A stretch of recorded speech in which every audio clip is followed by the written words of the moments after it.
Hi friends, ఈరోజు శాగలు చేస్తా ఉన్నా. చాలా టేస్టీగా ఉంటాయి. మీరు కూడా ఒకసారి ట్రై చేసి చూడండి.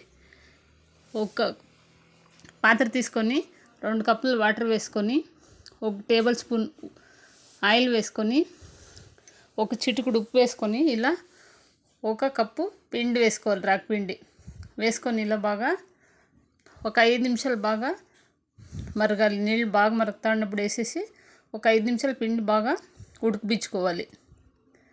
ఇలా ఇప్పుడు ఒక సంగటికేట తీసుకొని ఇలా కలిస్తూ ఉండాలి ఉండలు లేకుండా. ఇప్పుడు సంగటి పాత్ర కిందికి దించుకొని బాగా కలుపుకోవాలి. సంగటి ఉండలు లేకుండా బాగా ఇలా కలుపుకోవాలి.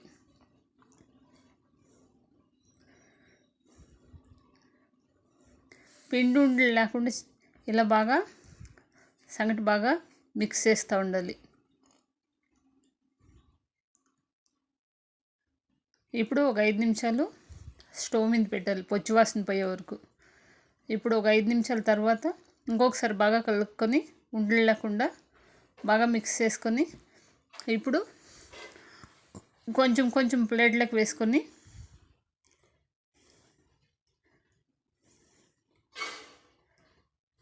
ఇలా ప్లేట్లకు వేసుకొని ఇలా ముద్దలా కాకుండా ఇలా జంపుగా చేసుకోవాలి. వేడిగా ఉంది, చెయ్యి కొంచెం చెన్నీళ్ళ తడుపుకొని ఇలా చేసుకోవాలి. ఇప్పుడు చెక్లీలు గొట్టంలోకి కొంచెం ఆయిల్ పూసుకొని, ఇప్పుడు కొంచెం కొంచెం ఇలా వేసుకొని ఇలా చెక్లీల తర ఇలా శాగలు ఒత్తుకోవాలి. అన్నీ ఇలాగే ఒత్తుకోవాలి.